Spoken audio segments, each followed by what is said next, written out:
Vamos falar sobre o uso da função quadrática na arquitetura. A Igreja de São Francisco de Assis. Grupo: Carla Adriele, Michele Barreto e Yasmin Mendonça.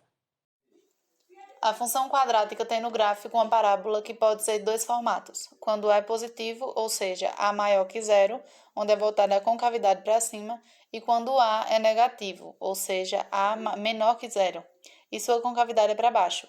Temos também as coordenadas do vértice, são elas xv e o yv. A fórmula do xv é igual a menos b dividido por 2 multiplica por a. E yv é igual a menos delta dividido por 4 multiplicado por a. Na nossa apresentação, iremos retratar a Igreja de São Francisco de Assis, localizada na região da Pampulha, em Belo Horizonte. É considerado um marco da história da arquitetura brasileira e o primeiro trabalho de expressão do jovem arquiteto Oscar Niemeyer, que veio a se tornar mundialmente famoso com as obras de construção de Brasília. Marcado por curvas que fazem uma alusão a montanhas de Minas Gerais, o desenho da igreja traz uma sucessão de abóboras, tetos arredondados, duas principais que cobrem a nave e o santuário, e três secundárias que envolvem a sacristia e anexos. Na fachada principal, uma marquise reta conduz à torre que emerge na lateral. Era um protesto que o levava como arquiteto, de cobrir a igreja da Pampulha de curvas, das curvas mais variadas, essa intenção de contestar a arquitetura retilínea que então predominava, explicou Niemeyer anos mais tarde. Bom, com base no que foi dito, vamos então resolver essa questão. A Igreja de São Francisco de Assis, obra arquitetônica modernista de Oscar Niemeyer, localizada na Lagoa da Pampulha, em Belo Horizonte, possui abóbadas na entrada principal da capela. A figura 2 fornece uma vista frontal desta abóbada, com medidas hipotéticas para simplificar os cálculos. Qual a medida da altura h em metros indicada na figura 2? Como podemos ver, já temos algo pronto, que é a figura, que lembra uma parábola. A questão introduz o que é e queremos descobrir a medida da altura h. No caso, o topo é o vértice da nossa parábola. Vértice é xv e yv. Ao passar uma reta vertical e outra na horizontal, temos o x e o y do nosso plano cartesiano, ou seja, os eixos das abscissas e o eixo das ordenadas. Considerando isso, onde elas se encontram é o zero, sua origem.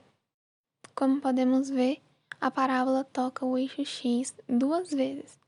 Isso gera suas raízes, a primeira e a segunda. São elas o 5 e o menos 5. Montando a função, ficará mais fácil dessa maneira. F de x é igual a x menos x1 e x menos x2, pois já temos as raízes, que é o 5 e o menos 5, e ela irá agilizar o processo. O f de x, como sabemos, é o y. O a nós não temos.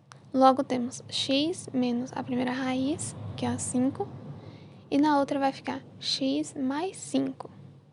Ele fica positivo porque já temos o menos da fórmula e o menos da própria parábola, e menos com menos é positivo.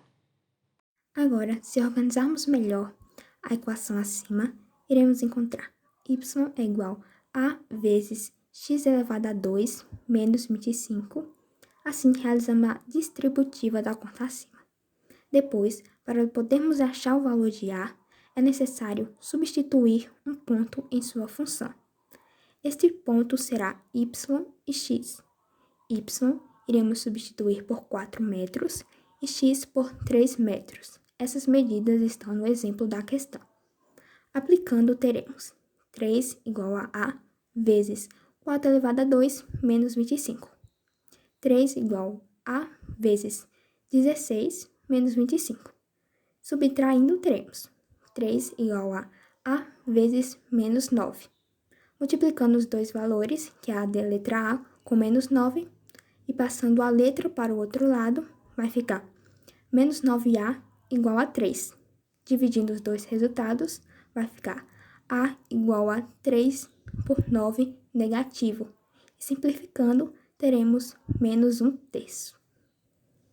E assim, terminamos os cálculos referentes a medidas da altura da igreja de Pampulha, que está interligado tanto com o formato e um exemplo de problemas utilizando as parábolas.